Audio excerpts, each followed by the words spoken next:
Hello guys, स्वागत है आपका अपने YouTube channel learn with Aarti ma'am में।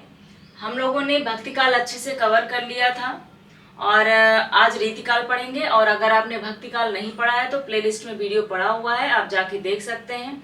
और उससे पहले अगर चैनल पे नए हैं तो चैनल को जरूर सब्सक्राइब कर लें और जितना हो सके अपने दोस्तों और सबको शेयर करें, ताकि जो बच्चे हिंदी से टीचटी पिचटी आदि की तैयारी कर रहे हैं उनके लिए महत्वपूर्ण क्लासेस चल रही हैं।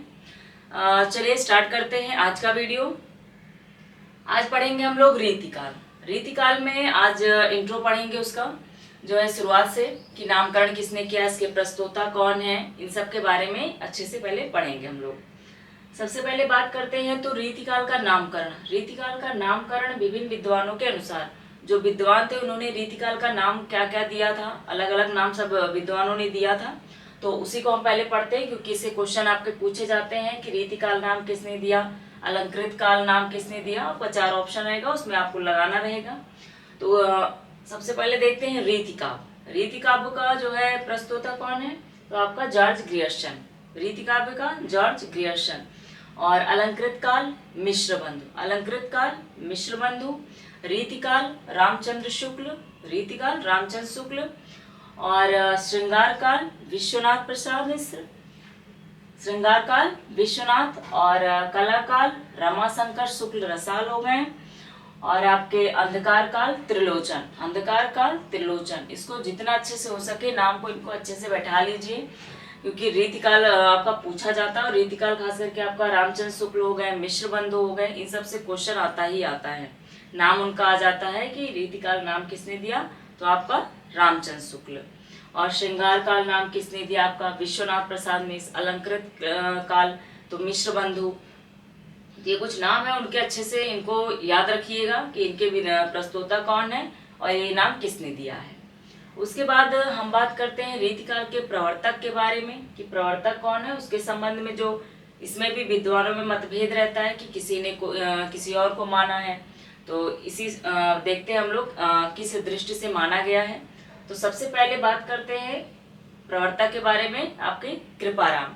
कृपाराम का जो रचना काल माना जाता है वो 1541 माना जाता है। ठीक है, रचना काल कितना है, 1541। इनको कोई प्रस्तोता नहीं थे कि इन्होंने प्रस्तुत किया था, ये कालक्रम की दृष्टि से थे। कालक्रम मतलब जो समय के हिसाब से पहले आए थे आपका 1541 में। सबसे पहले आपके रीतिकाल का अगर पूछा जाता है प्रवर्तक तो कृपाराम है। और उसके बाद केशवदास है। केशवदास आपके 1555 से 1617 इनका रचना काल है, इनका समय पीरियड।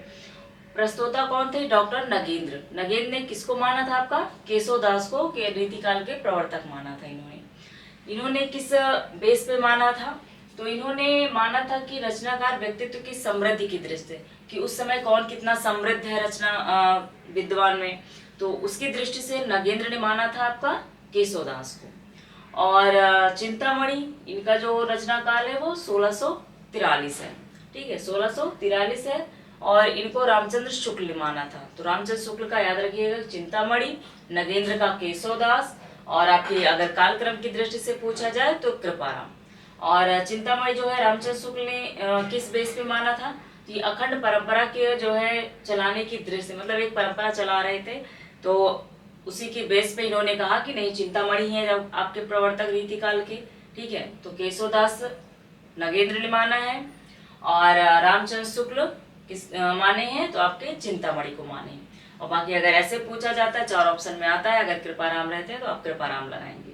ठीक है, और फिर से एक बार देख लेते हैं किसने माना है, तो कृपाराम कालकृत दृष्टि से, और केशवदास, डॉक्टर नगेंद्र, चिंतामणि, रामचंद्र शुक्ल। और नामकरण एक बार देखते हैं कि आपके माना किसने है, तो रीतिकाल जॉर्ज ग्रियर्सन, और अलंकृत काल मिश्र बंधु, रीतिकाल रामचंद्र शुक्ल, श्रृंगार काल आपके विश्वनाथ प्रसाद, और कला काल रमाशंकर शुक्ल रसाल, और अंधकार काल त्रिलोचन। ये नामकरण और इनके प्लस जो है प्रवर्तक कौन है, इसको अच्छे से याद रखिएगा, क्योंकि क्वेश्चन आता है तो कंफ्यूजन हो जाता है कि किसने माना है या किसने नहीं माना है, तो ऑप्शन में आता है या थ्योरी वाइज आ जाता है, तो आपको अच्छे से आपको कंफर्म होना चाहिए कि इसका आंसर क्या है। आगे हम लोग देखते हैं इसमें रीतिकाल में आपका कि रीतिकाल के कवियों का जो है संक्षिप्त विवरण कैसे वर्गीकरण किया गया है। तो किस कवि ने कैसे कितने भागों में बांटा है रीतिकाल को। सबसे पहले आपके विश्वनाथ प्रसाद, बच्चन सिंह और नगेंद्र, इन लोगों ने रीतिकाल का वर्गीकरण किया है, जिसमें से आपका दो ज़्यादा इम्पोर्टेंट है, विश्वनाथ प्रसाद और आपका नगेंद्र। इनके बारे में ही आज हम बात करेंगे। सबसे पहले आपका विश्वनाथ प्रसाद के बारे में बात करते हैं। इन्होंने जो है रीतिकाल को 3 भागों में बांटा है। विश्वनाथ ने रीतिकाल को 3 भागों में बांटा है। कौन कौन से 3 काल हैं वो आपके? रीतिबद्ध, रीतिसिद्ध और रीतमुक्त। रीतिबद्ध, रीतिसिद्ध और रीतमुक्त, और 3 भागों में बांटा है। और प्लस इनको जो है, जो इसमें कवि आते हैं आपके, ये क्वेश्चन यहाँ से पूछा जाता है कि रीतिबद्ध में कौन से आएंगे और रीतिसिद्ध में कौन से आएंगे। आपका 4 ऑप्शन रहेगा। 3 ऑप्शन आपके रीतिबद्ध के रहेंगे, एक चाहे रीतिसिद्ध या रीतमुक्त से दे दिया जाएगा। तो इस तरह क्वेश्चन आपका बन के आता है, ठीक है। और काफी पूछे भी गए हैं आपके PYQ, अगर आप लगा रहे होंगे तो उसमें क्वेश्चन आपको जरूर मिले होंगे। तो इन्हीं पे एक बार बात करते हैं हम लोग। सबसे पहले रीतिबद्ध। रीतिबद्ध में आपके कौन कौन आते हैं? तो केशवदास, सेनापति, जसवंत सिंह, मतीराम, देव, भिखारीदास, पद्माकर। केशवदास, सेनापति, जसवंत सिंह, मतीराम, देव, भिखारीदास और पद्माकर, इतने कवि आपके जो हैं रीतिबद्ध में आते हैं विश्वनाथ प्रसाद मिश्र के अनुसार, ठीक है। इन्होंने वर्गीकरण किया है, तो इनके अनुसार ही ये जो आपके रीतिबद्ध कवि जो है कवि आए हैं, तो इन्हीं के अनुसार इतने कवि आए हैं। बाकी आपके जो नगेंद्र ने बांटा है उसमें आपके अलग जो है और ज्यादा आएंगे, तो उसके अकॉर्डिंग ही आपको पढ़ना है कि विश्वनाथ प्रसाद के अकॉर्डिंग अगर पूछा जाता है तो आपको इस तरह बताना है जो जो कवि इसमें आएंगे। उसके बाद रीति सिद्ध में केवल इन्होंने एक ही कवि माना है आपका बिहारी लाल। रीति सिद्ध में बिहारी लाल, जिसके जो है बहुत ज्यादा इसमें फेमस भी हैं, ठीक है। और उसके बाद बात करते हैं रीति मुक्त की। तो रीति मुक्त में कौन है? रसखान, शेख आलम, घनानंद। रसखान, शेख आलम, घनानंद, ठाकुर, बोधा, द्विजदेव। ठाकुर, बोधा, द्विजदेव, इनको अच्छे से रट लीजिएगा, क्योंकि वर्गीकरण से क्वेश्चन बहुत ज्यादा आते हैं और कंफ्यूजन बहुत ज्यादा इसमें क्रिएट भी होता है कि जो है नहीं समझ में आता है। चाहे नगेंद्र का हो गया, बच्चन सिंह से हो गया, रीत मुक्त, रीत सिद्ध और रीतिबद्ध में कंफ्यूजन बहुत ज्यादा बने रहते हैं कि किसके कवि हैं इसमें, तो इनको अच्छे से आपको रटना पड़ेगा। आगे हम लोग पढ़ते हैं आपके डॉक्टर नगेंद्र के अनुसार जो है रीतिकाल के कवियों का वर्गीकरण। डॉक्टर नगेंद्र ने कितने भागों में बांटा है और किस कवि को किस काल में रखा है, इसके बारे में हम आगे बात करते हैं। डॉक्टर नगेंद्र, इन्होंने 3 भागों में बांटा है रीतिकाल को। रीति कवि, रीत मुक्त कवि और रीत सिद्ध। रीति कवि, रीत मुक्त और रीति सिद्ध, 3 भाग हो गए, इसमें इन्होंने जो है बांटा है। उसके बाद इन्होंने रीति कवि जो है इसको 2 भागों में बांटा है, सर्वांग निरूपण और विशिष्टांग निरूपण।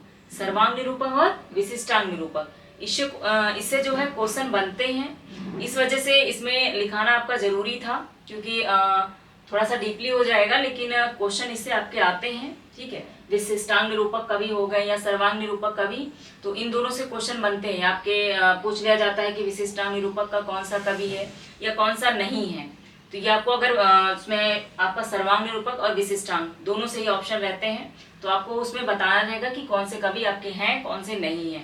तो इस वजह से इसको भी पढ़ना जरूरी है अलग अलग उसमें वर्गीकरण में, ठीक है। और बाकी रीति मुक्त कवि और रीत सिद्ध कवि आपके हो गए। तो सब हम लोग बात करते हैं सर्वांग निरूपक कवि के बारे में कि सर्वांग निरूपक में आपके कौन कौन से आते हैं। तो सबसे पहले चिंतामणि, चिंतामणि कुलपत मिश्र, सोमनाथ। चिंतामणि, कुलपत मिश्र, सोमनाथ। भिखारीदास, रसिक। भिखारीदास, रसिक गोविंद, देव। भिखारीदास, रसिक गोविंद और देव। अमीरदास, ग्वाल। अमीरदास, ग्वाल और प्रताप शाही। अमीरदास, ग्वाल और प्रताप शाही। एक एक जितना लिखाया गया है इसको अच्छे से रट लीजिएगा, क्योंकि इससे क्वेश्चन आते ही आते हैं, ठीक है।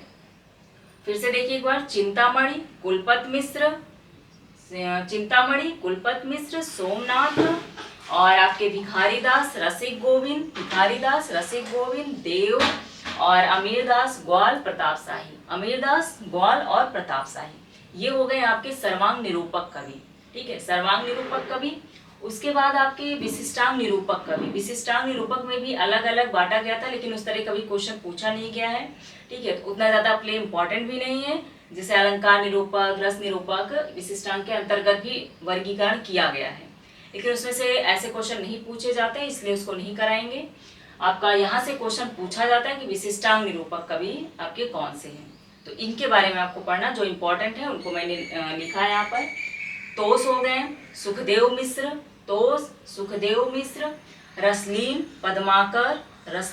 पद्माकर चंद्रशेखर, और आपके वाजपेयी याकूब खां बेनी प्रवीण, वाजपेयी याकूब खां और बेनी प्रवीण, और मतीराम हो गए, भूषण हो गए, ठीक है, मतीराम, भूषण, जसवंत सिंह, और रसरूप सेवादास, गिरधर दास, और आपके माखन, रसरूप, गिरधर दास, मतीराम और माखन।